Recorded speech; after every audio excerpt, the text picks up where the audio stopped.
El devenir es lucha. La vida tal como la conocemos, nuestra vida cotidiana, es un proceso de devenir, de llegar a ser. Soy pobre y actúo con un objetivo en perspectiva, el cual es llegar a ser rico. Soy feo y quiero volverme atractivo. Por lo tanto, mi vida es un proceso de llegar a ser alguna cosa. La voluntad de ser es la voluntad de devenir, en diferentes niveles de conciencia, en diferentes estados. En ello hay reto, respuesta. Hay un nombrar, un registrar. Ahora bien, este devenir es lucha, es dolor, ¿verdad? Es un esfuerzo constante. Soy esto y quiero llegar a ser aquello. Todo devenir es desintegración. La mente tiene una idea, quizás agradable, y quiere ser como esa idea, la cual es una proyección de su deseo. Usted es esto que no le agrada y quiere llegar a ser aquello que le agrada. El ideal es una autoproyección. Lo opuesto es una extensión de lo que es. No es en absoluto lo opuesto, sino una continuidad de lo que es, quizás algo modificada. La proyección es obstinada y el conflicto es la lucha en pos de esa proyección. Usted lucha por llegar a ser algo y ese algo es parte de usted mismo. El ideal es su propia proyección. Vea cómo la mente se ha jugado un truco a sí misma. Usted se está esforzando tras las palabras, persigue su propia proyección, su propia sombra. Es violento y lucha por llegar a ser no violento. El ideal. Pero el ideal es una proyección de lo que es, solo que bajo un nombre diferente. Cuando se da cuenta de este truco que se ha jugado a sí mismo, lo falso es visto como falso. La lucha en pos de una ilusión es el factor que desintegra. Todo conflicto, todo devenir es desintegración.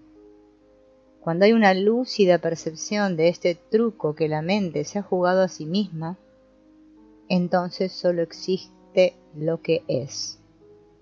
Cuando la mente se ha despojado de todo el devenir, de todos los ideales, de toda comparación y condena, cuando su propia estructura se ha derrumbado, entonces lo que es ha sufrido una completa transformación. En tanto damos un nombre a lo que es, hay una relación entre la mente y lo que es. Pero cuando este proceso de nombrar, que es memoria, que es la estructura misma de la mente, ha dejado de ser, también ha dejado de existir lo que es. Solo en esta transformación hay integración. ¿Puede la mente vulgar volverse sensible?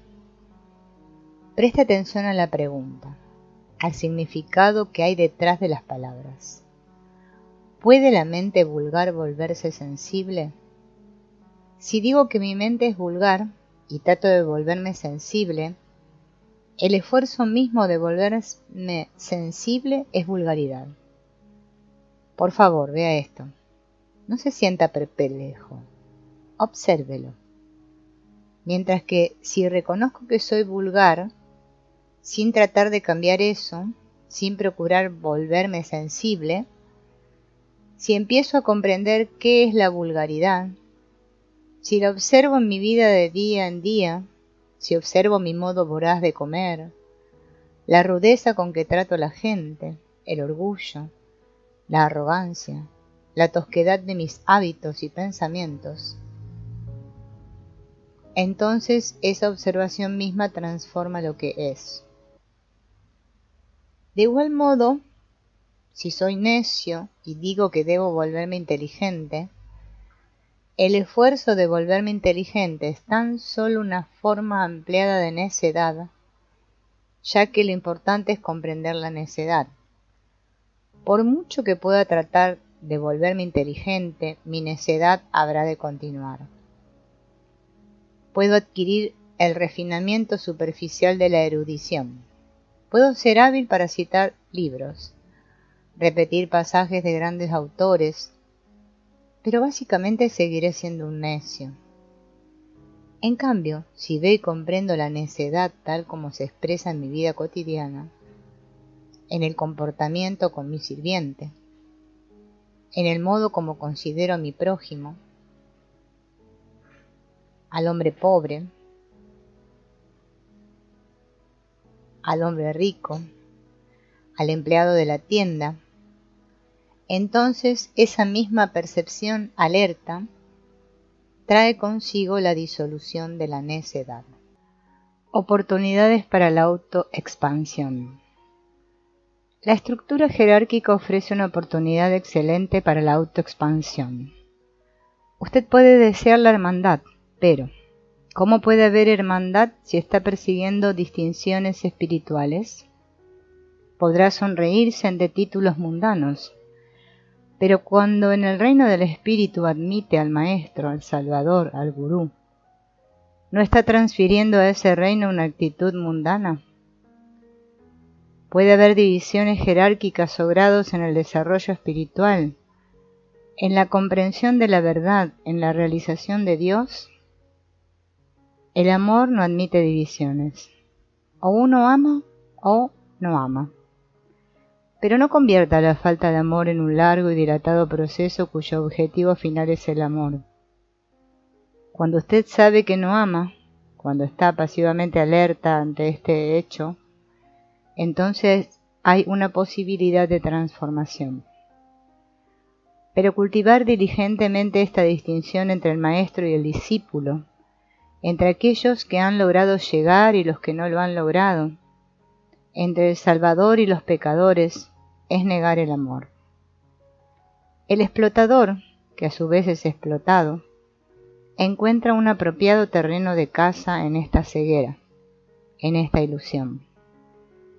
La separación entre Dios o la realidad de uno mismo es generada por uno, por la mente que se aferra a lo conocido, a la certidumbre, a la seguridad. Es imposible tender un puente sobre esta separación. No hay ritual, ni disciplina, ni sacrificio que pueda permitirle cruzarla. No hay salvador, ni maestro, ni gurú, que pueda conducirlo hacia lo real o que pueda destruir esta separación. La división no es entre lo real y usted, está en usted mismo. Lo esencial es comprender el creciente conflicto del deseo.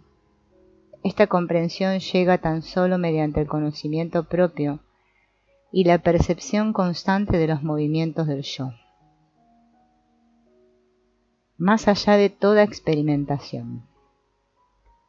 Comprender el yo requiere muchísima inteligencia, un estado intenso de vigilia, de alerta, de agudeza mental, una observación incesante para que el yo no pueda escabullirse. Como soy muy serio, quiero disolver el yo. Cuando digo eso, entiendo que es posible disolver el yo. Por favor, sea paciente. Tan pronto digo quiero disolver este yo, en el proceso que sigo para disolverlo, interviene la experimentación del yo. En consecuencia, el yo se fortalece. ¿Cómo es posible entonces que el yo no experimente? Usted puede ver que la creación no es en absoluto una experiencia del yo. La creación tiene lugar cuando el yo está ausente, porque la creación no es un hecho intelectual, no pertenece a la mente, no es autoproyectada, es algo que está más allá de toda experimentación tal como la conocemos. ¿Puede la mente estar por completo quieta en un estado de no reconocimiento, o sea, de no experimentación? ¿Un estado en el que la creación pueda tener lugar? Es decir, cuando el yo no está ahí, cuando se halla ausente. ¿Me estoy expresando con claridad o no? El problema es este, ¿verdad? Cualquier movimiento de la mente, positivo o negativo, es una experiencia que de hecho fortalece el yo. ¿Puede la mente no reconocer? Esto puede ocurrir solo cuando hay completo silencio, pero no el silencio que es una experiencia del yo, y que por lo tanto lo fortalece. ¿Qué es el yo? La búsqueda de poder, de posición, de autoridad, la ambición y demás. Son formas del yo en todas sus diferentes expresiones. Pero lo que importa es comprender el yo, y estoy seguro de que todos estamos convencidos de eso. Si me permiten agregar algo aquí, seamos serios con respecto a esta cuestión.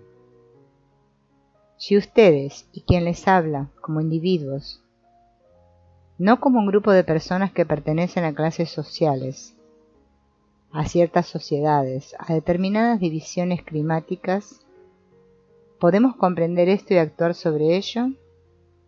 Yo siento que habrá una verdadera revolución. Tan pronto eso se vuelve universal y se organiza mejor, el yo se refugia ahí.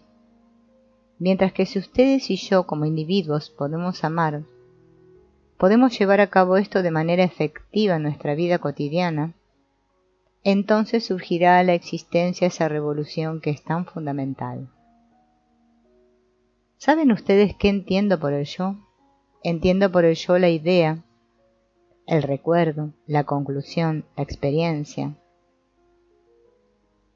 las diversas formas de las intenciones, tanto las que se pueden nombrar como las innombrables, el esfuerzo consciente de ser o de no ser esto o aquello, la memoria acumulada del inconsciente, lo racial, el grupo, el individuo, el clan y la totalidad de ello, ya sea proyectado exteriormente en la acción o proyectado espiritualmente como virtud. El esforzarse tras todo esto es el yo. Ello incluye la competencia, el deseo de ser. Ese proceso íntegro es el yo. Y cuando nos enfrentamos con él, sabemos realmente que es algo maligno.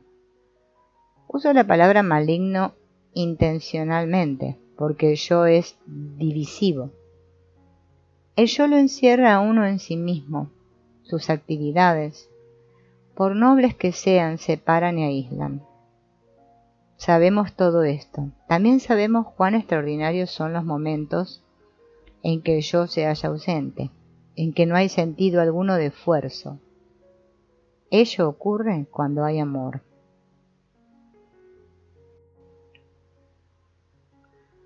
Cuando hay amor, el yo está ausente. La realidad, la verdad, no puede ser reconocida. Para que la verdad se manifieste deben desaparecer la creencia, los conocimientos, la experiencia, la persecución de la virtud, que es muy diferente a ser virtuoso. La persona virtuosa, consciente de que persigue la virtud, jamás puede encontrar la realidad. Puede ser una persona muy decente, esa persona es por completo distinta del hombre que pertenece a la verdad, del hombre que comprende. Para ese hombre la verdad se ha manifestado. Un hombre consciente de ser virtuoso y por lo tanto de ser justo, jamás puede comprender qué es la verdad, porque la virtud es para él la cubierta del yo, el fortalecimiento del yo, dado que está persiguiendo la virtud. Cuando dice, debo vivir sin envidia, el estado en el cual es no envidioso y que él experimenta, fortalece el yo.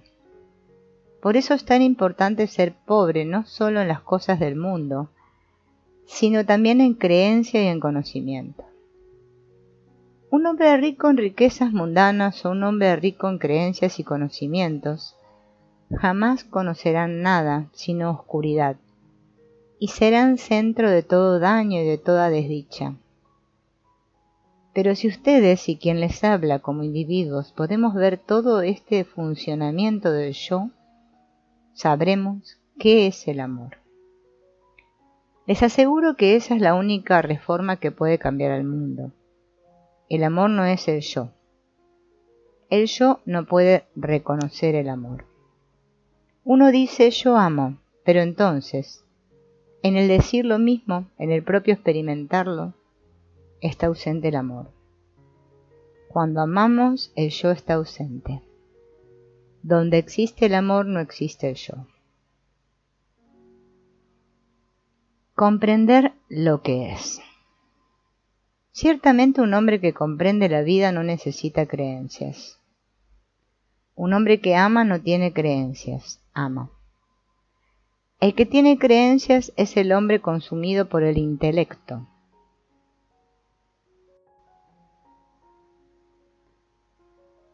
Porque el intelecto está siempre buscando seguridad, protección, siempre está evitando el peligro, y por eso engendran ideas, creencias, ideales, detrás de los que pueda protegerse.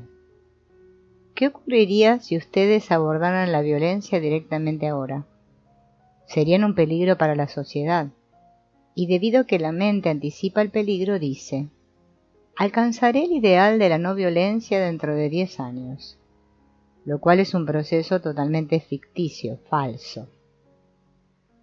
Comprender lo que es importa más que crear y seguir ideales, dado que los ideales son falsos y lo que es lo real. Para comprender lo que es se requiere una capacidad enorme, una mente rápida y libre de prejuicios. Debido a que no queremos afrontar y comprender lo que es, inventamos las numerosas vías de escape y les damos hermosos nombres, tales como ideal, creencia, Dios. Por cierto, solo cuando veo lo falso como falso, mi mente es capaz de percibir lo verdadero. Una mente confundida en lo falso jamás puede encontrar la verdad. Por lo tanto, debo comprender qué es falso en mis relaciones, en mis ideas, en las cosas que hay a mi alrededor, porque percibir la verdad exige que se comprenda lo falso. Sin eliminar las causas de ignorancia, no puede haber iluminación. Buscar la iluminación cuando la mente se debate en la ignorancia es absolutamente vano y sin sentido. Por consiguiente, debo empezar a ver lo falso en mis relaciones con las ideas, con la gente, con las cosas. Cuando la mente ve lo que es falso, se manifiesta lo verdadero. Entonces hay éxtasis, hay felicidad.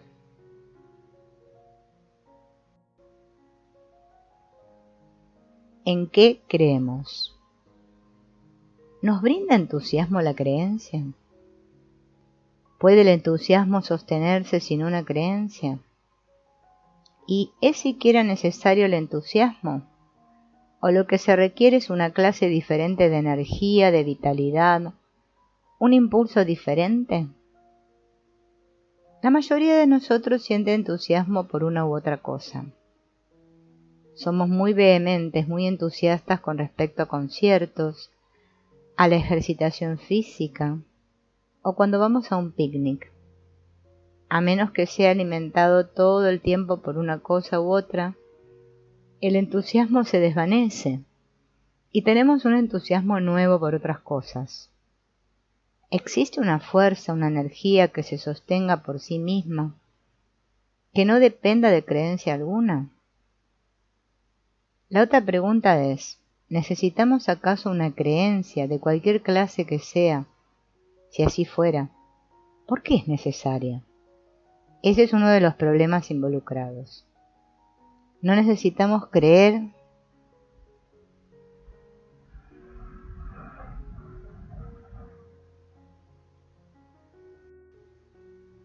que existe la puesta del sol, que existen las montañas, los ríos. No necesitamos creer que reñimos con nuestras esposas.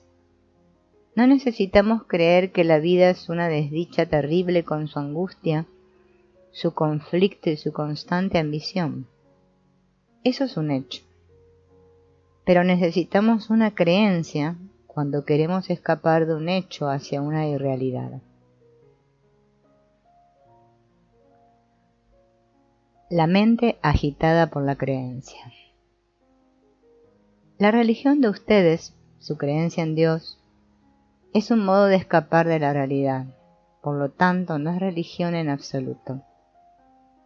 El hombre rico que acumula dinero a base de crueldad, de falsedad, de astuta explotación, cree en Dios, y ustedes también creen en Dios.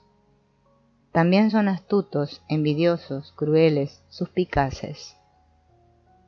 ¿Es posible encontrar a Dios por medio de la falsedad, del engaño, de los arteros trucos de la mente? El hecho de que uno coleccione todos los libros sagrados y los diversos símbolos de Dios, ¿indica que es una persona religiosa? De modo que la religión no es un escape respecto de los hechos. Religión es comprender el hecho de lo que somos en nuestra existencia cotidiana, la manera como hablamos, la clase de conversaciones que sostenemos, el modo como nos dirigimos a nuestros sirvientes, cómo tratamos a nuestra esposa, a nuestros hijos y vecinos. En tanto no comprendamos la relación con nuestro prójimo, con la sociedad, con nuestra esposa y nuestros hijos, tiene que haber confusión. Y la mente confundida, haga lo que haga, solo creará más confusión, más problemas y conflictos. Una mente que escapa de lo factual, de los hechos de la relación, jamás encontrará a Dios. Una mente agitada por la creencia no conocerá la verdad. Pero la mente que comprende su relación con la propiedad, con la gente, con las ideas, que ya no lucha más con los problemas que genera la relación, una mente para la que la solución no es el retiro, sino la comprensión del amor, solo una mente así puede comprender la realidad.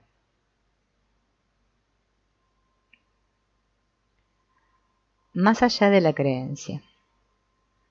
Nos damos cuenta de que la vida es desagradable, dolorosa, triste.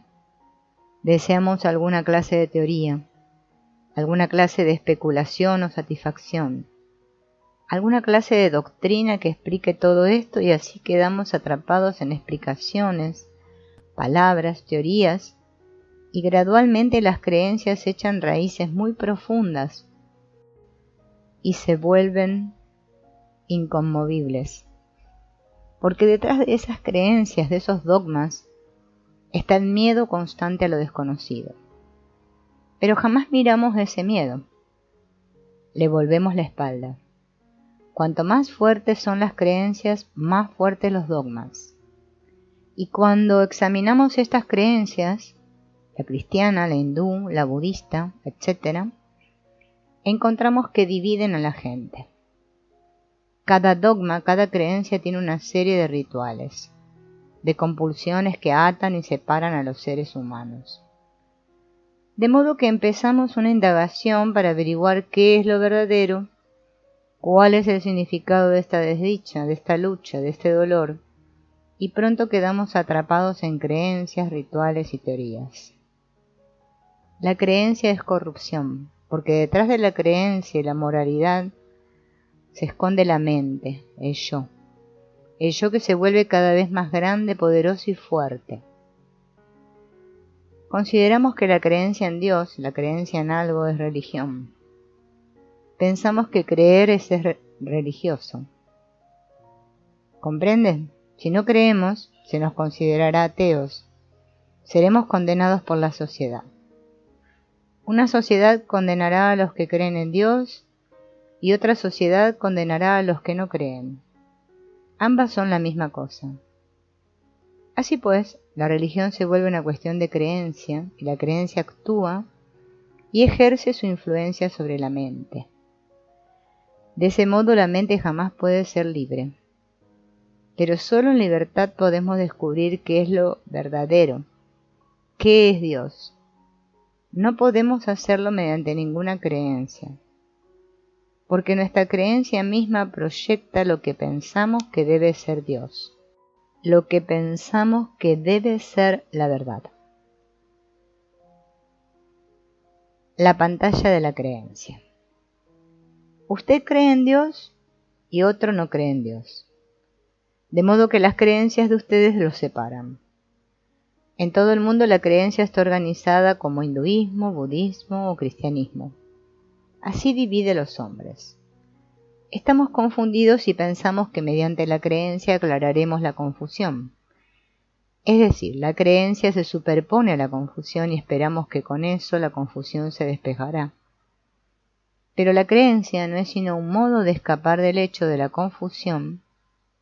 No nos ayuda a afrontar y comprender el hecho, sino a escapar de la confusión en que nos encontramos. Para comprender la confusión, no es necesaria la creencia. Esta solo actúa como una pantalla entre nosotros y nuestros problemas. Por eso la religión, que es una creencia organizada, se convierte en un medio para escapar de lo que es, del hecho de la confusión.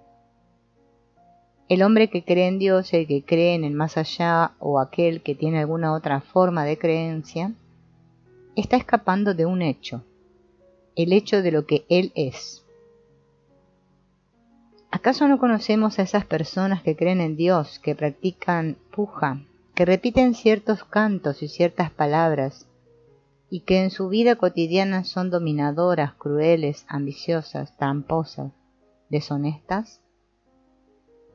¿Encontrarán ellas a Dios? ¿Están verdaderamente buscando a Dios? ¿Puede encontrarse a Dios mediante la repetición de palabras? ¿Mediante la creencia? Sin embargo, tales personas creen en Dios, adoran a Dios, van al templo todos los días, lo hacen todo para eludir el hecho de lo que son. Y a esas personas las consideramos respetables, porque esas personas somos nosotros mismos. Enfrentarse a la vida de un modo nuevo. Según me parece, una de las cosas que la mayoría de nosotros acepta ansiosamente y da por sentada es la cuestión de las creencias. No estoy atacando las creencias. Lo que tratamos de hacer es averiguar por qué las aceptamos. Y si pudiéramos entender los motivos, las causas de la aceptación, quizás seríamos capaces no solo de comprenderlas, sino también de liberarnos de ellas. Uno puede ver cómo las creencias políticas, religiosas, nacionales y otros tipos diversos de creencias separan de hecho a los seres humanos, generan conflicto, confusión y antagonismo, lo cual es obvio. Sin embargo, no estamos dispuestos a abandonarlas. Está la creencia hindú, la creencia budista, la cristiana, innumerables creencias sectarias y nacionales, diversas ideologías políticas, todas rivalizando entre sí, tratando cada una de convertir a las otras. Es evidente, todos podemos verlo, que la creencia separa a las personas y crea intolerancia. Es posible vivir sin creencias. Eso podemos descubrirlo solo si somos capaces de estudiarnos a nosotros mismos en relación con una creencia. ¿Es entonces posible vivir en este mundo y no tener creencia alguna? No cambiar de creencias, no sustituir una creencia por otra, sino estar enteramente libres de todas las creencias, a fin de que nos enfrentemos a la vida de un modo nuevo a cada instante. Esto después de todo es la verdad, ser capaces de afrontarlo todo de una manera nueva, afrontarlo de instante en instante, sin la reacción condicionadora del pasado, de modo tal que no exista el efecto acumulativo que actúa como una barrera entre uno mismo y lo que es. La creencia impide la verdadera comprensión. Si no tuviéramos ninguna creencia, ¿qué nos sucedería? ¿No estaríamos muy asustados de lo que podría pasar? Si no tuviéramos un modelo de acción basado en una creencia, ya sea en Dios, en el comunismo, en el socialismo, en el imperialismo, o en alguna fórmula religiosa, en algún dogma al cual estamos condicionados, nos sentiríamos totalmente perdidos. ¿No es así? Y esta aceptación de una creencia no es un modo de disimular ese miedo, el miedo de ser realmente nada, el miedo al vacío. Después de todo, una copa es útil cuando está vacía, y una mente llena de creencias, dogmas, afirmaciones, citas, es de hecho una mente que carece de creatividad. Es una mente tan solo repetitiva. El escapar de ese miedo, miedo al vacío, a la soledad, al estancamiento, miedo de no alcanzar la meta, de no triunfar, de no obtener lo que queremos, de no ser o de no llegar a ser esto o aquello, es seguramente una de las razones por las que aceptamos tan ansiosa y ávidamente las creencias, ¿verdad? Ahora bien, mediante la aceptación de una creencia, ¿nos comprendemos a nosotros mismos? Todo lo contrario. Una creencia religiosa o política impide que nos comprendamos a nosotros mismos. Actúa como una pantalla a través de la cual nos miramos. ¿Podemos, pues, mirarnos sin las creencias? Si eliminamos estas creencias, las numerosas creencias que tenemos, ¿nos queda algo para mirar? Si no tenemos creencias con las que la mente se haya identificado, entonces la mente, sin identificación alguna, es capaz de mirarse y verse tal como es. Eso constituye, por cierto, el principio de la comprensión de uno mismo. Observación directa. ¿Por qué las ideas se arraigan en nuestras mentes? ¿Por qué no se vuelven sumamente importantes los hechos, no las ideas? ¿Por qué llegan a ser tan significativas las teorías, los conceptos y no el hecho? ¿Es acaso porque no podemos comprender el hecho? ¿Porque nos falta la capacidad de enfrentarnos a él? ¿O porque nos atemoriza hacerlo? Así pues, las ideas, las especulaciones, las teorías son recursos para escapar del hecho. Uno puede huir, puede hacer toda clase de cosas. Los hechos están ahí. El hecho de que uno es irascible, el hecho de que uno es ambicioso, el hecho de que es sensual, muchísimas cosas. Podrá reprimir los hechos, transmutarlos, que es otra forma de represión, controlarlos, pero todos esos hechos fueron reprimidos, controlados, disciplinados con ideas. ¿No desperdician nuestra energía las ideas? ¿No embotan la mente? Uno podrá ser hábil en especulaciones mentales, en citas, pero la mente que apela a las citas es una mente embotada. Ha leído muchísimo y cita. Uno elimina de un solo golpe el conflicto del opuesto, si vive en el hecho y por lo tanto libera la energía para enfrentarse al hecho. Para la mayoría de nosotros la contradicción es un campo extraordinario en el que la mente queda atrapada. Quiero hacer esto y hago algo por completo diferente. Pero si me enfrento al hecho de querer hacer esto, no hay contradicción alguna. En consecuencia, de un solo golpe he abolido íntegramente todo sentido del opuesto. Y mi mente está entonces interesada por completo en lo que es y en la comprensión de lo que es. Acción sin idea. Solo cuando la mente está libre de la idea puede haber una experiencia directa. Las ideas no son la verdad, y la verdad es algo que debe ser experimentado directamente, de instante en instante. No se trata de una experiencia que deseamos, la cual sería entonces mera sensación. Solo cuando uno puede ir más allá del haz de las ideas, que es el yo, que es la mente, que tiene una continuidad parcial o completa, solo cuando uno puede trascender todo eso y el pensamiento está absolutamente silencioso, hay un estado en que se experimenta de manera directa. En ese estado sabrá uno qué es la verdad. Acción sin el proceso del pensamiento. ¿Qué entendemos por idea? Ciertamente la idea es el proceso del pensamiento. ¿No es así? Es un proceso de la mente, del pensar.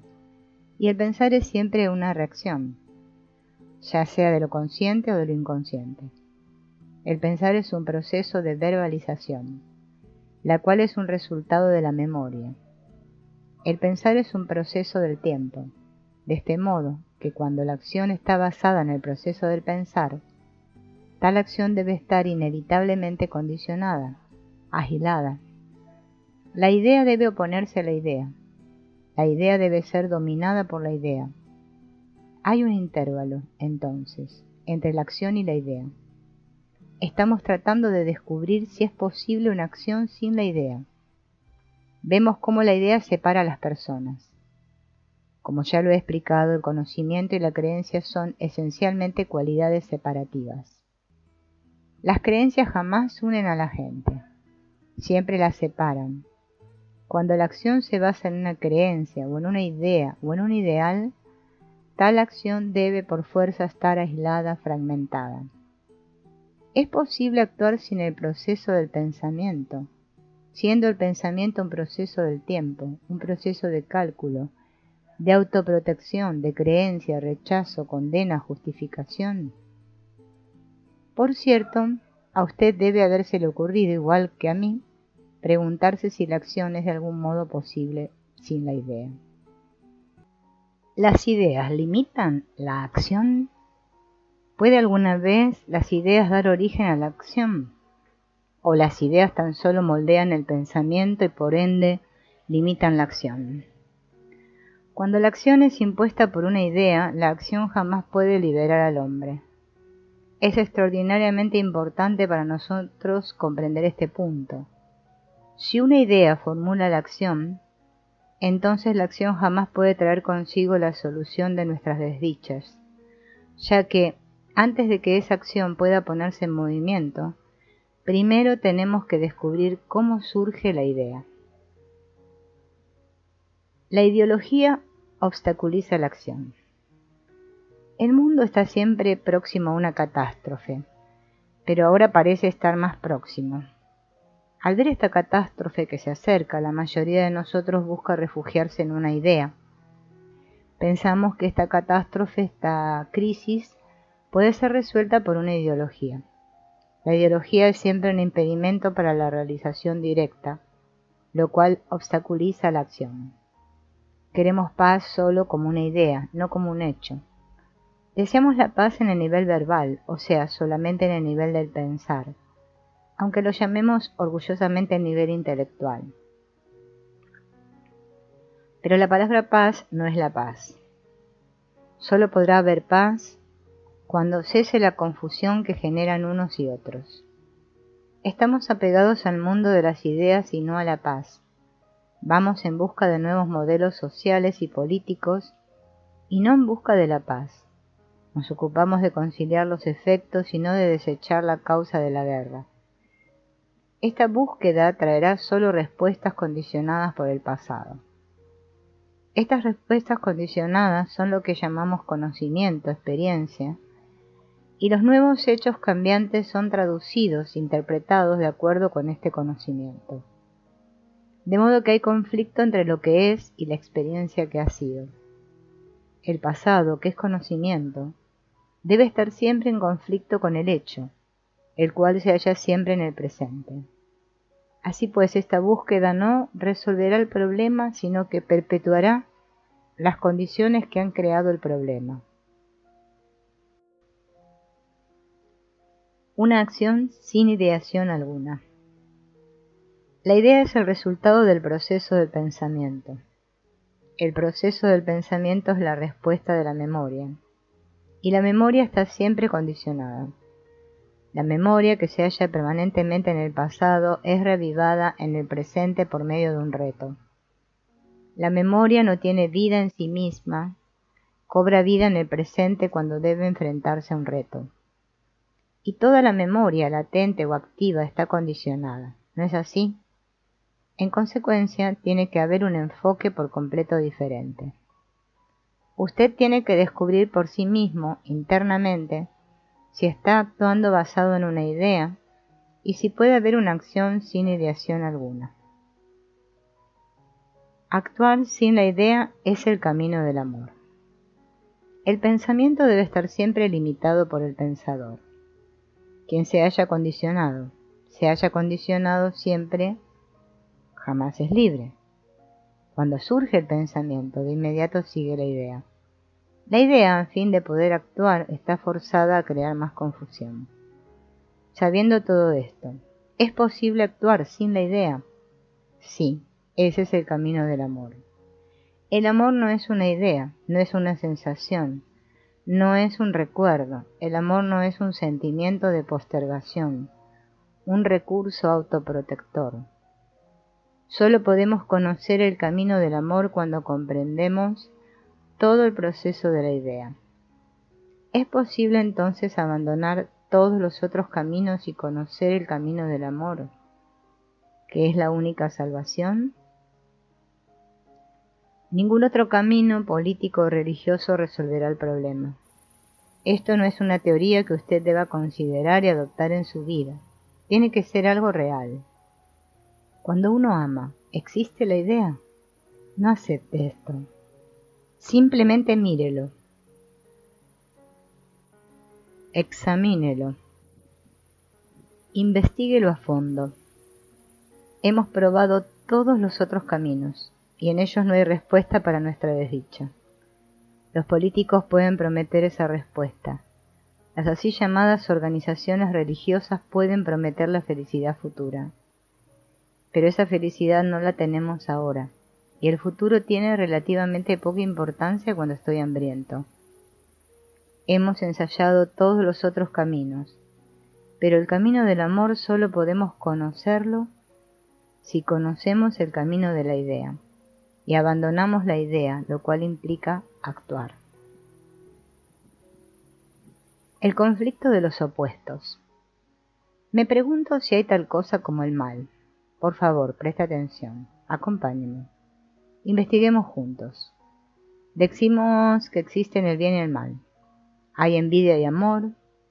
Afirmamos que la envidia es mala y el amor es bueno. ¿Por qué dividimos la vida llamando bien a esto y mal a aquello, creando de ese modo el conflicto de los opuestos? No es que no haya envidia, odio, brutalidad en la mente y el corazón humanos, ausencia de compasión, de amor, pero ¿por qué dividimos la vida en la cosa llamada bien y la cosa llamada mal? ¿No existe en realidad una sola cosa, que es la mente inatenta? Por cierto, cuando hay atención total, es decir, cuando la mente está por completo atenta, alerta, vigilante, no existen cosas tales como el mal o el bien. Solo hay un estado lúcido, despierto. La bondad no es entonces una cualidad del ser, no es una virtud, es un estado de amor. Cuando hay amor, no hay bien ni mal, solo hay amor. Cuando uno ama verdaderamente a alguien, no piensa en el bien o el mal. Todo su ser está lleno de ese amor. Solo cuando se termina la atención completa, cuando cesa el amor, surge el conflicto entre lo que soy y lo que debería ser. En este caso, aquello que soy es malo y lo que debería ser es lo que llamo bueno. Observe su propia mente y verá que en el instante en que deja de pensar en términos de llegar a ser alguna cosa, hay una cesación de la actividad. Cesación que no es estancamiento, es un estado de atención total, el cual es bondad. Más allá de la dualidad. ¿Acaso no es usted consciente del mal? ¿No son obvias las acciones que ejerce? ¿No es abrumador el sufrimiento que ocasiona? ¿Quién ha creado el mal sino cada uno de nosotros? Tal como hemos creado el bien, por pequeño que fuere, así hemos creado el mal, por enorme que sea. El bien y el mal forman parte de nosotros y también son independientes de nosotros. Cuando pensamos y sentimos con estrechez mental, con envidia, odio y codicia, estamos sumando mal al mal, y éste se vuelve contra nosotros y nos desgarra. Este problema conflictivo del bien y el mal nos acompaña siempre, puesto que lo estamos creando.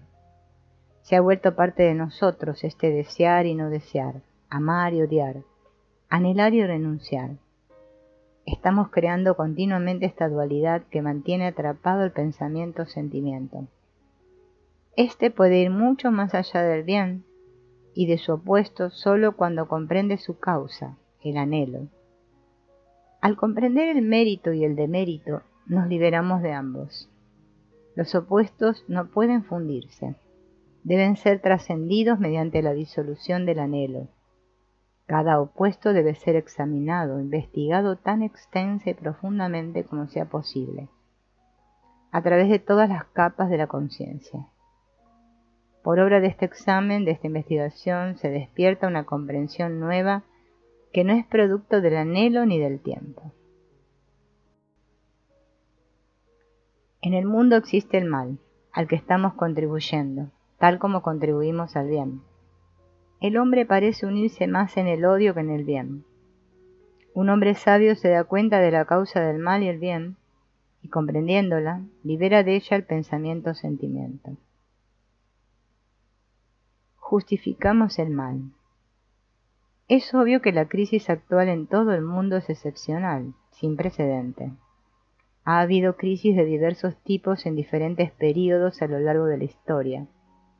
Crisis sociales, nacionales, políticas. Las crisis vienen y se van.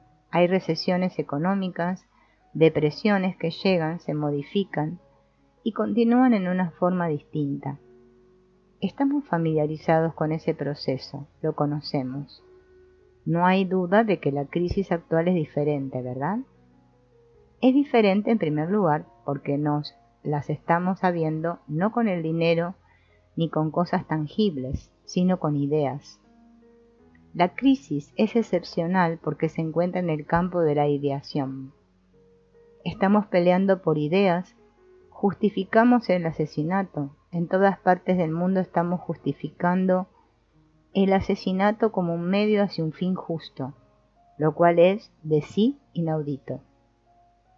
Antes se reconocía que el mal era el mal, que el asesino era asesino, pero ahora el asesinato es un medio para obtener un resultado noble.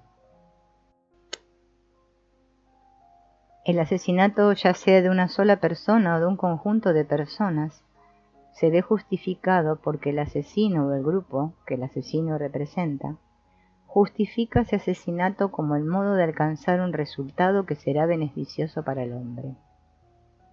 Es decir, sacrificamos el presente por el futuro, sin importar cuáles sean los medios empleados.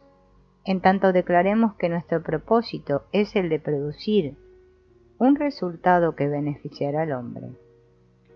De eso se infiere, por lo tanto, que un medio malo producirá un fin bueno, y justificamos los malos medios apelando a la ideación.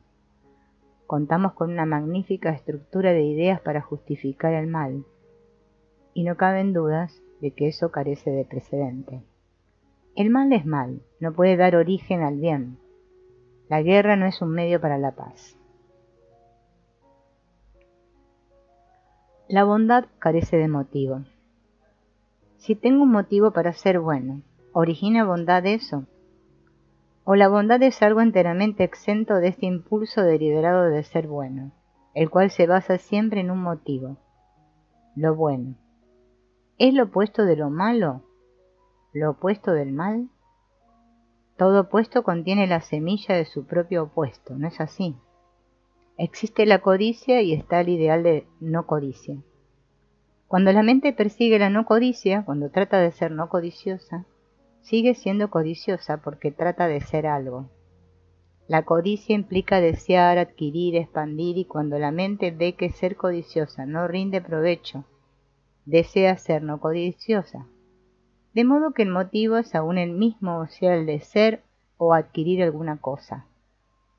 Cuando la mente anhela no desear, sigue estando allí la raíz del anhelo, del deseo. En consecuencia, la bondad no es lo opuesto del mal. Es un estado por completo diferente. ¿Qué es ese estado? Obviamente, la bondad carece de motivo, ya que todo motivo se basa en el yo, que es el movimiento egocéntrico de la mente. ¿Qué entendemos, pues, por bondad? Ciertamente hay bondad tan solo cuando hay atención total. La atención es sin motivo. Cuando existe un motivo para la atención, hay atención. Si presto atención para adquirir algo, la adquisición, ya sea buena o mala, no es atención. Es una distracción, una división. Puede haber bondad únicamente cuando hay totalidad de atención. En esa atención total no hay esfuerzo para ser o para no ser. Evolución hermana. Debemos conocer la embriaguez para conocer la sobriedad. ¿Debemos pasar por el odio a fin de saber qué es ser compasivo? ¿Deben ustedes sufrir guerras, destruirse a sí mismos y a otros para saber qué es la paz? Este es sin duda un mundo totalmente falso de pensar. No es así. Primero suponen que hay evolución, desarrollo, un movimiento desde lo malo a lo bueno, y después acomodan su pensar a ese patrón. Es obvio que hay desarrollo físico, la pequeña plantita convirtiéndose en el gran árbol. Hay progreso tecnológico, la rueda evolucionando en el curso de los siglos hasta llegar al avión. Pero, ¿hay progreso, evolución en lo psicológico? Eso es lo que estamos discutiendo. Si es que hay un desarrollo, una evolución del yo que empieza con el mal y termina en el bien, mediante un proceso de evolución a lo largo del tiempo. ¿Puede el yo, que es el centro del mal, llegar a ser noble, bueno alguna vez? Evidentemente no. Lo que es malo, el yo psicológico, seguirá siendo malo siempre. Pero no queremos enfrentarnos con eso. Creemos que mediante el proceso del tiempo de crecimiento y cambio el yo se convertirá finalmente en la realidad. Esta es nuestra esperanza, ese es nuestro anhelo, que el yo con el tiempo llegue a ser perfecto. ¿Qué es este yo, este ego? Es un nombre, una forma, un manojo de recuerdos, esperanzas, frustraciones, anhelos, pesares, sufrimientos, alegrías transitorias. Queremos que este yo continúe y devenga perfecto. Por eso decimos que más allá del yo hay un super yo, un yo más elevado, una entidad espiritual o integral. Pero, puesto que hemos pensado en ella, esa entidad espiritual, ¿sigue estando dentro del campo del tiempo? ¿No es así? Si podemos pensar en ella, es obvio que se encuentra dentro del campo de nuestro razonamiento. Liberarse de la ocupación mental. ¿Puede la mente estar libre del pasado, libre del pensamiento, no del bueno o del mal pensamiento? ¿Cómo lo descubro? Puedo descubrirlo solo viendo en qué está ocupada la mente. Si está ocupada en el bien o está ocupada en el mal, entonces solo se interesa en el pasado, está ocupada con el pasado, no está libre del pasado. En tal caso, lo que importa es descubrir de qué modo se halla ocupada la mente. Si de algún modo se halla ocupada, es siempre con el pasado, porque toda nuestra conciencia es el pasado. El pasado no se encuentra solo en la superficie, sino en el nivel más elevado, y el énfasis puesto en el inconsciente es también el pasado. ¿Puede la mente estar libre de la ocupación? Esto significa, ¿puede la mente permanecer en su totalidad sin estar ocupada y dejar que la memoria, los pensamientos buenos y malos, pasen sin que opte entre ellos? En el instante en que la mente está ocupada con un pensamiento, bueno o malo, se halla interesada en el pasado. Si usted escucha de verdad, no solo en el nivel verbal, sino realmente a fondo, verá que hay una estabilidad que no pertenece a la mente, que hay libertad respecto del pasado.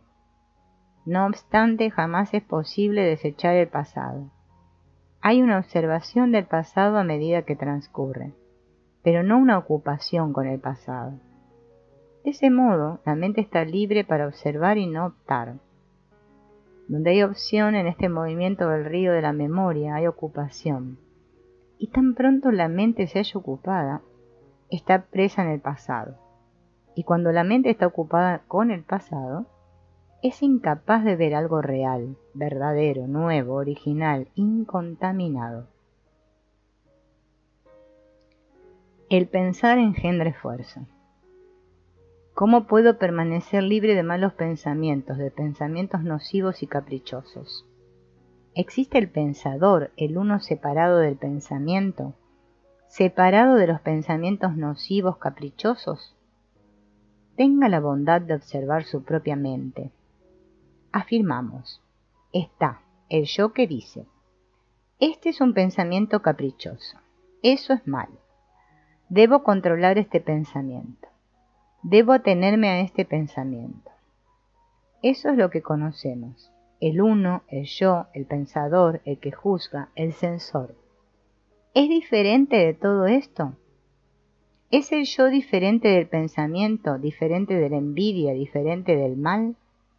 El yo, que afirma que es diferente de este mal, está perpetuamente tratando de vencerlo, de apartarlo, de llegar a ser esto o aquello.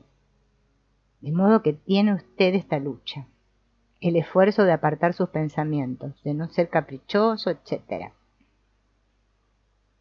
En el proceso mismo del pensar hemos creado este problema del esfuerzo. ¿Entiende?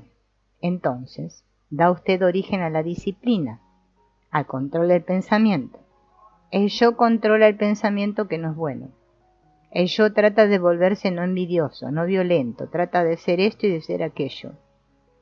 De modo que cuando existe el yo y la cosa que éste controla, usted ha dado nacimiento al proceso mismo del esfuerzo. Ese es el hecho real de nuestra existencia cotidiana.